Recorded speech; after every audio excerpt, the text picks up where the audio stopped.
भगवान शिव ने कहा कि दुनिया के सारे पंडित उस पता को दोहराते तो हैं लेकिन जाने किसी को नहीं देते हैं। का क्या? कर्पूर गौरम करुणावतारम संसार सारम भुजगेंद्र हारम सदा बसंतम हृदयारविंदम भवम भवानी सहितम नमामि। कर्पूर गौरम करुणावतारम संसार सारम भुजगेंद्र हारम। ये श्लोक आपने जीवन में सुना है कभी कि नहीं? जोर से बोलिए हाँ या ना। सुने हैं? ये मंत्र मैंने तो नहीं बनाया, कबीर साहब ने नहीं बनाया। ये किसका मंत्र है? भगवान शिव का मंत्र है, यजुर्वेद से आया हुआ मंत्र है। इसमें शिव जी का ये विजिटिंग कार्ड है। ये अफसोस की बात है कि दुनिया के सारे पंडित, दुनिया के सभी शिव मंदिर में इस मंत्र को बुलवाते हैं, जपवाते हैं, लाउड स्पीकर में लगा करके सुनवाते हैं, लेकिन उस पर कभी विचार करके उस पर अमल नहीं करते। कबीर साहब कहते हैं बस अपने ही मंत्र पर तुम विचार तो जरा सा कर लो, क्या कह रहा है ये मंत्र। मैं अपने से गा दूं, हो सकता है आप लगे कि बीच में कुछ घोलमेल में कर रहा हूं, तो आप भी बोलिए मेरे पीछे पीछे। कर्पूर गौरम, बोल न दीजिए, कुछ में पैसा नहीं लगेगा। बोलिए। कर्पूर गौरम करुणावतारम संसार सारम भुजगेंद्र हारम सदा बसंतम देवघर बिंदम। क्यों हंस दिए आप लोग?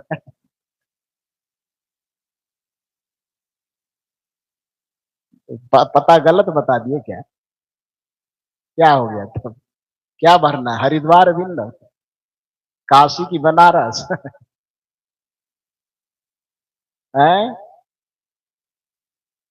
हम इतना ठो बोल करके डैश छोड़ देते। भरिए आप लोग उसमें, क्या भरना है। कर्पूर गौरम करुणावतारम संसार सारम भुजगेंद्र हारम सदा बसंतम डैश डैश डैश। अब भरिए क्या भरना है? आए? सच बोल रहे हैं। फूल वाला डाली लेके मंदिर कौन जाता है? इसमें ईमानदारी से बताओ, कोई जाने वाला है कि नहीं है? प्रायः जाते, प्रायः लोग जाते होंगे। विचार किया है आपने कि भगवान शिव ने पता क्या बताया, क्या कहा?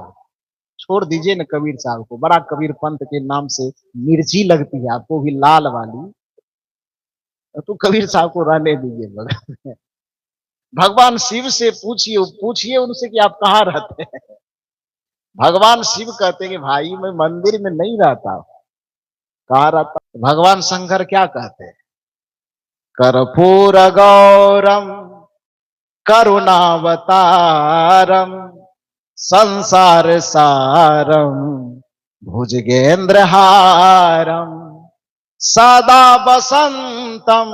आगे क्या होगा? हाँ, सहितम नमा। इसका अर्थ क्या हो गया कि भगवान शिव कहते हैं कि भवम भवानी, अकेले नहीं, पत्नी सहित। ऐसा नहीं कि पति यहाँ रह रहा है गांव में या पत्नी कहीं डेरा लेकर के रह रही, वहां भी आने जाने की जरूरत पड़े। शिव जी कहते नहीं नहीं नहीं, ऐसा मामला नहीं। हृदयार बिंदम जो मेरा निवास स्थान है, अकेले नहीं, भवम भवानी सहितम नमामि। जो मेरी शक्ति है, जो मेरी चैतन्यता है, उस चैतन्यता के साथ, उस जागृति के साथ जो कल्याण स्वरूप शिव स्वरूप वह परमात्मा है, वो कहता है कि मैं दुनिया के किसी मंदिर में मैं नहीं रहता हूं, मैं रहता हूं तो हृदयार बिंदम, हृदय रूपी मंदिर में सदा सतत निरंतर हमेशा प्रतिपल प्रति क्षण निवास करता हूं। इससे मैं अलग हट करके कहीं नहीं जाता। हृदयारविंदम शब्द के साथ शिव जी ने जब मंत्र का प्रयोग किया तो उसमें सदा वसंतम का प्रयोग किया। सदा का मतलब सोमवारी होता है कि मंगलवारी? आए, हमें इहो सब जानते हैं आप लोग। सदा मन हमेशा भी होता है। सदा का मतलब हमेशा, उसमें सोमवारी और मंगलवारी का कोई भेद नहीं। उस सदा के अंतर्गत 11 महीना नरक वाला महीना और सावन महीना और स्वर्ग वाला महीना का फिर फर्क नहीं है उसमें। सदा का मतलब न रविवारी, न सोमवारी, न सावन, न भादो, न आसीन, न कार्तिक, कोई फर्क नहीं पड़ता है। हाँ हाँ हाँ हाँ। तो सदा वसंतम हृदयारविंदम, तो हमारे साहब बता रहे कि एक लोटा जल सब समस्या के हल कहाँ होता है? सोमवार के दिन कहाँ होता है? मंदिर में। भगवान शिव ने पता दिया है? कहाँ बौख रहे हैं?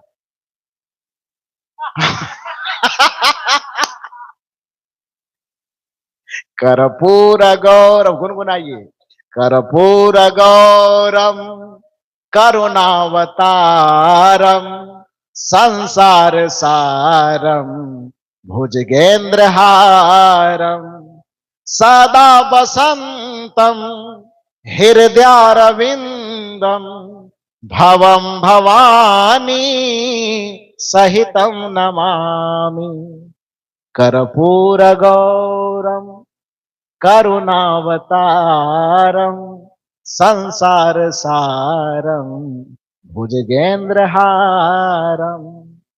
वह शिव स्वरूप परमात्मा सबके हृदय रूपी मंदिर में विराजमान है। तो चाहे राम से पूछो, वह कहते हैं मैं हृदय में निवास करता हूँ। चाहे श्री कृष्ण से पूछो, वह कहते हैं मैं हृदय में निवास करता हूँ। चाहे शिव से पूछो, वह कहते हैं मैं हृदय में निवास करता हूँ। और इसी बात को सदगुरु कबीर डंके की चोट पर कहते कि कस्तूरी कुंडल बसे मृग ढूंढे वन माही। क्यों भटक रहे हो मेरे भाई? ऐसे घट घट राम है दुनिया जानत, ये दुनिया के लोग नहीं जान रहे। सबको तो हमने छोड़ दिया, क्योंकि कोई बस सुदर्शन वाला है तो कोई त्रिशूल वाला है। कबीर साहब निहत्था है तो लाठी लेके उसके पीछे पड़ गए। उसको लगता है कि इनके पीछे पड़ेंगे भी तो क्या बिगाड़ेगा। लेकिन कबीर साहब का आप कुछ बिगाड़ नहीं पाएंगे। बिगड़ तो आपका जाएगा, नसीब आपका फूटेगा यदि सत्य की बात आप नहीं मानेंगे। संत की बात नहीं मानने पर, गुरु की बात नहीं मानने पर आपकी क्या दुर्गति होती है, यही कहानी मैं आपको सुना रहा हूं। कि विष्णु जी से नारद जी ने पूछा कि आप कहाँ रहते हैं, यहाँ आने में हमको बड़ी परेशानी है। विष्णु जी ने कहा कि आपने आज तक पूछा नहीं, आज पूछ लिए तो बता देता हूं कि मैं आत्मा राम बाबू के हृदय में रहता हूं। हीरा लाल बाबू के, अब कहीं वो उनके हृदय में जाकर के सिंदूर नहीं पोतने लगे।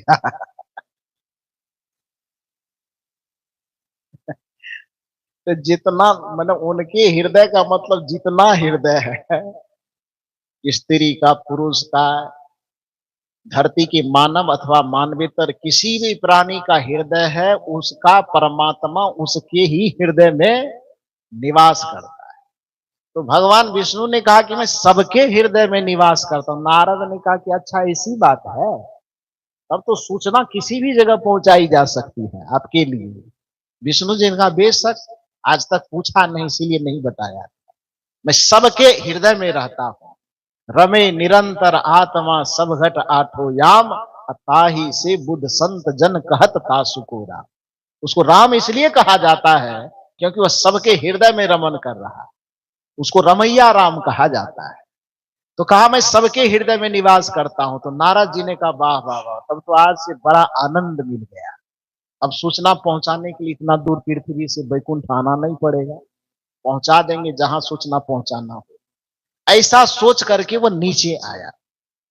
नीचे आया, जैसे ही भिलाई चौक पर उतरा आत्माराम बाबू, हम ही नारद जी के साथ नहीं थे। कैसा गजब लीला है, बताऊंगा तो आपको समझ में आए। तो ये चौक पर उतरा, नेहरू नगर। नारद जी जैसे उतरे, अब इधर एकदम निर्मल ज्ञान मंदिर की रोड में आ गए। आना चाह रहे थे किधरों, लेकिन संजोग से उसको 10 लोगों ने वहां पर चौराहे पे रोका कि मत जाइए उधर। कहा क्यों नहीं जाऊं? कहा कि वहां जो है एक पागल भैंसा है। भैंसा समझते हैं आप लोग? किसको कहते हैं जी? हाँ।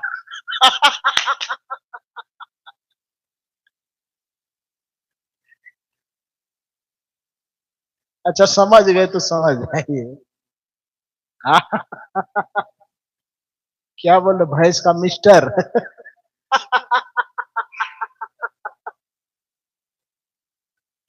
अच्छा ठीक है, जो भी समझिए। तो भैंस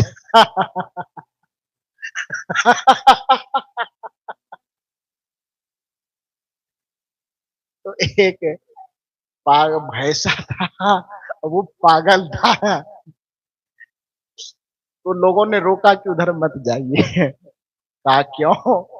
कहा उधर भैंस का मिस्टर बैठा हुआ है और वो भी पागल अवस्था में है। उधर जाएंगे तो आपकी खैरियत नहीं है। कहा तब क्या करें? उसने कहा नहीं नहीं नहीं नहीं, हमको वो मिस्टर फिस्टर कुछ नहीं बिगाड़ेगा। कहा क्यों? कहा अभी अभी तुरंत विष्णु जी से पूछ करके आया हूँ, आप कहाँ कहाँ रहते हैं। तो उन्होंने कहा कि जितना प्राणी है सबके हृदय में निवास करता, कि महात्मा हो चाहे वो सुनने वाले श्रोता हो, चाहे कुत्ता हो, बिल्ली हो, घोड़ा हो, गधा हो, कि भैंसी हो, कि भैंसा हो, उससे कोई मतलब नहीं। जितना प्राणी है उस सब प्राणी के हृदय में वही विष्णु, वही भगवान निवास करता है। ये कोई बिचौलिया नहीं कहा, डायरेक्ट हमको ये विष्णु जी ने ही कहा है। तो और किसी के बात पे मुझे यकीन होता कि नहीं होता, विष्णु जी खुद कहे हैं, इसलिए मुझे विश्वास है कि सब प्राणी के हृदय में वो है। तो इसलिए वो भैंसा के भी हृदय में वो है। तो जब उनके भी हृदय में, हम उनके कट्टर समर्थक, नारायण नारायण रटते रहने वाले, हमको नारद जी बढ़िया से, हमको विष्णु जी बढ़िया से पहचानते। वो भैंसा कितना भी पागल होगा, उसके सामने जब हम चले जाएंगे ना, तो महाराज मेरे करताल को देखते ही वो पहचान जाएगा कि हम उन्हीं के चला है। वो मुझको कुछ नहीं कहेगा। नारद जी समझा रहा है आत्माराम बाबू को, हीरालाल बाबू ये रोक रहे थे कि मत जाइए, लेकिन माने नहीं। इन लोगों की बात को नहीं माने, कहे कि चुप रहिए आप, हमको विष्णु जी पहचानते हैं और भैंसा के हृदय में विष्णु जी बैठा हुआ है, आपकी बात हम नहीं मानेंगे। लोग समझाते समझाते थक गए, लेकिन जब नहीं माने वो तो चले गए। और भैंसा के जैसे जैसे नजदीक जा रहा, भैंसा एकदम तिरछी नजर करके आंख का क्षेत्रफल बढ़ा रहा है, लंबाई चौड़ाई ऐसे तिरछा करके। तो गर्दन टेढ़ा करके भैंसा ऐसे देख रहा है। नारद जी सोच रहे हैं कि हमको परखने की कोशिश कर रहे हैं कि हम ओरिजिनल हैं कि नकली हैं। और झाल और करताल की आवाज तेज करते करते और नजदीक पहुंच रहा है। अब जैसे जैसे नारद जी नजदीक पहुंचा, वैसे वैसे भैंसा का गर्दन टेढ़ा होता चला गया। जब बिल्कुल एकदम समीप चल गया, नारद जी एकदम भैंसा के बिल्कुल करीब चल गया, भैंसा उछल करके आया और नारद जी को सींग पर रखा और पकड़ के घुमा के उठा के पटक के धरती पर एकदम मरड़ दिया। एकदम नारद जी के कमर की 16 हड्डी टूट गई। और बेचारा वो नारायण नारायण जो कर रहा था, तो नारायण नारायण क्या करेगा, माँ गो, नानी गो, दादी गो, माँ नानी दादी काकी मामी सबको पुकारना शुरू किया।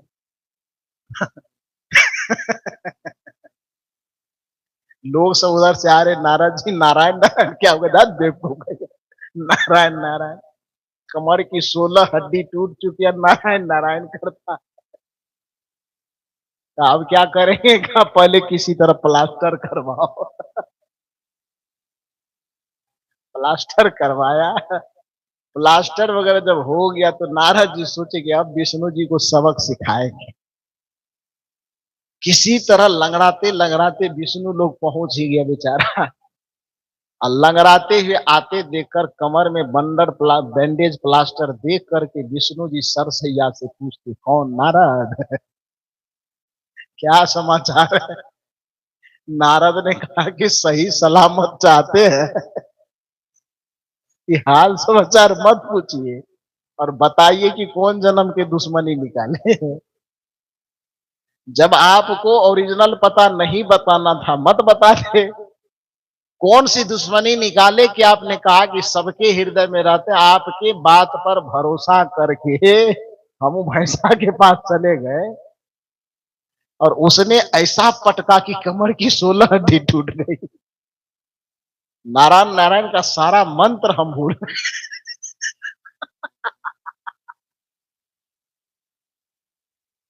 मंत्र भूल गए। अच्छा तब आप झूठ क्यों बोले?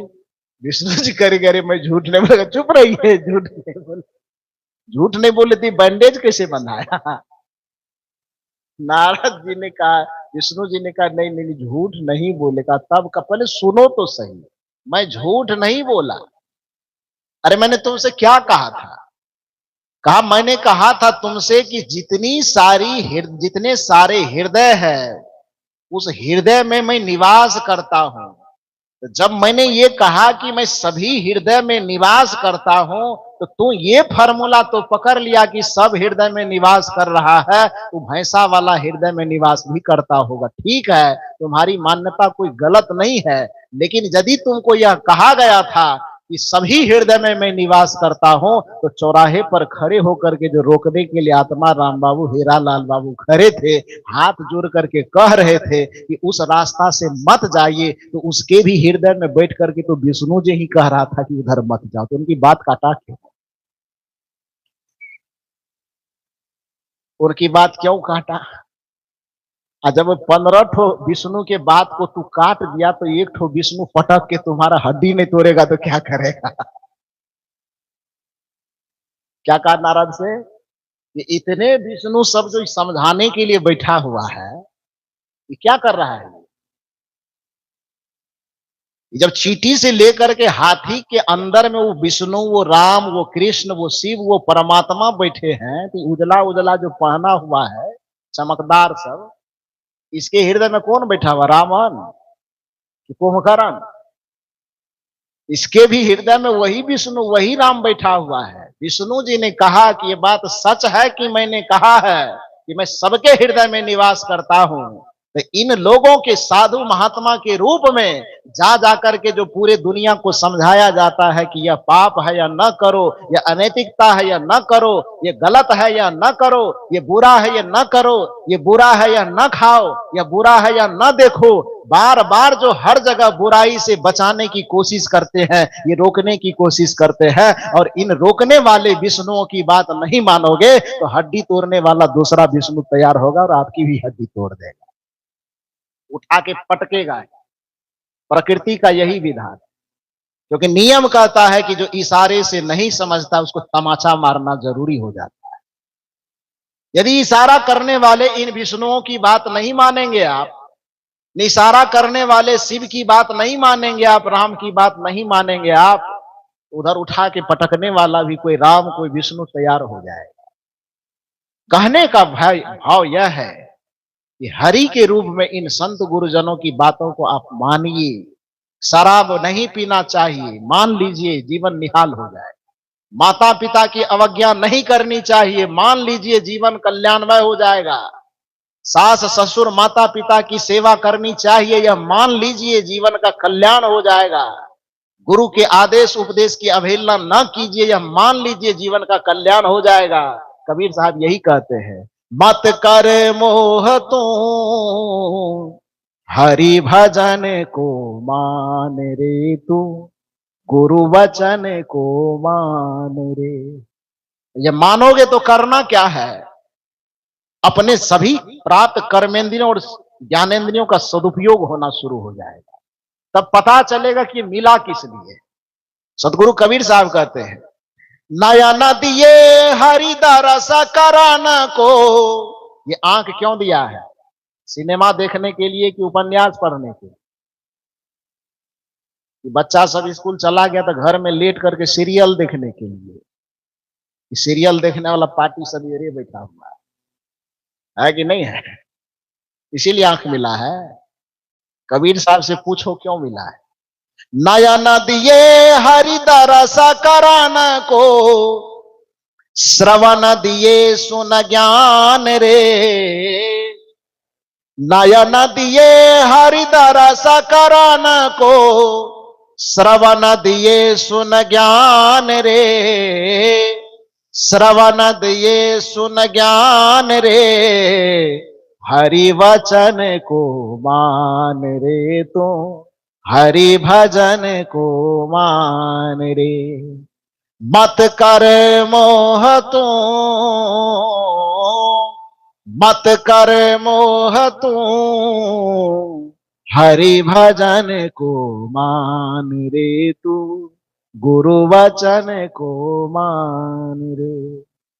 और गुरु के वचन को मान करके, हरि के भजन को मान करके जब आप जीवन की यात्रा करेंगे तो आपके पास जो प्राप्त साधन है, जो प्राप्त चाकू है, या तो उससे सब्जी काटने का काम करेंगे, या तो उससे आप चिकित्सा करने का काम करेंगे, उसको किसी के पेट में डाल करके उसके प्राणांत करने का काम नहीं करेंगे। मतलब जो आपके पास प्राप्त सुविधा, समय, अवसर और साधन होगा, गुरु के वचन, गुरु के निर्देश में चलने पर, सत्संग के सानिध्य में चलने पर, उन प्राप्त प्राणी, पदार्थ, परिस्थिति, सब अवस्था, साधन, सबका आप सदुपयोग करेंगे। और प्राणी, पदार्थ, परिस्थिति, अवस्था, वस्तु, साधन का यदि आपने सदुपयोग किया तो लौकिक जीवन आपका सुख से भर जाएगा। मैंने एक छोटी सी नीति वचन पर आपसे निवेदन किया कि शुभाभ्याम मार्गाभ्याम वहंती वासना सरित पौरुषेन प्रयत्नेन नियोजनया शुभे पथि। कि साधन अपने आप में दोष मुक्त होकर के अबाध गति से प्रवाहित हो रहा है, उसका सदुपयोग नियोजन करके यदि आप शुभ पथ में लगाते हैं तो वह शुभ परिणाम देगा। अशुभ पथ में लगाते हैं तो अशुभ परिणाम देगा। अच्छे पथ में लगाते हैं तो सुख देगा, बुरे पथ में लगाते हैं तो दुख देगा। इसलिए सत्संग, संत, सदगुरु का सानिध्य लेकर अपने जीवन के अवसरों को, प्राप्त इंद्रिय जन साधना को, साधन को सदुपयोग करने के लिए सत्संग से युक्ति, सदगुरु से युक्ति लीजिए और अपने जीवन को धन्य कीजिए। आपने मेरी वाणी को इतने शांति और धैर्य के साथ सुना। आप लोगों को बहुत बहुत साधुवाद, धन्यवाद देते हुए बस इस सत्र में मैं अपनी वाणी को विराम देता हूं।